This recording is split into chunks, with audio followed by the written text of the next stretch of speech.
Welcome back to our study of the book of Titus. Today we're looking at Titus 3:12. As soon as I send Artemas or Tychicus to you, do your best to come to me at Nicopolis, because I have decided to winter there. With this verse, Paul begins to conclude his letter, communicating some final instructions to Titus.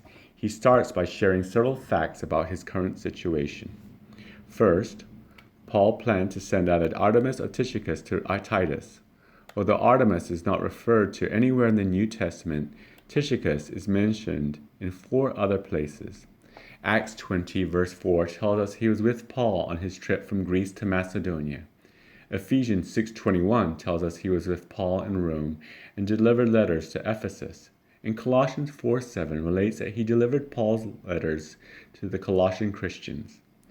We already studied in 2 Timothy 4:12, which was written shortly before Paul's death, that Paul sent Tychicus to Ephesus to serve as caretaker of the church there so that Timothy could travel to Rome to meet with him before Paul's impending execution.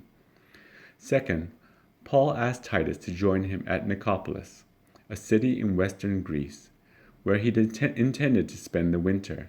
This indicates that this letter to Titus was written in the fall, and he probably hoped Artemas or Tychicus would arrive quickly enough to serve as Titus's stand-in so that he could leave Crete before the winter weather prevented safe boat travel.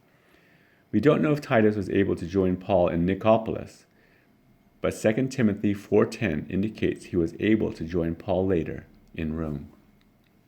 Brothers, this verse reminds us of 3 important points of consideration we ought to keep in mind in Christian ministry. First, we ought to be mindful of the heavy loads and responsibility that many brothers bear as they cheerfully serve the Lord.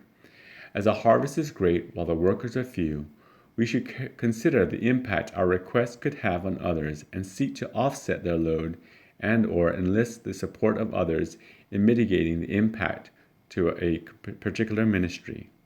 Not doing so could add to the frustration of the person asked, or the person asking if the former are wise enough to say no resolutely.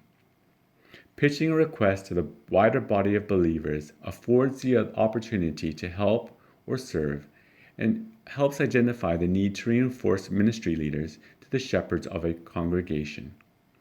Second, there are many unsung workhorses and heroes in kingdom building. They shy away from recognition, but can be counted upon to stand in the gap whenever needed. We must be very careful not to overlook them and help them grow in confidence, develop spiritually, and help them fulfill God's purpose for their lives.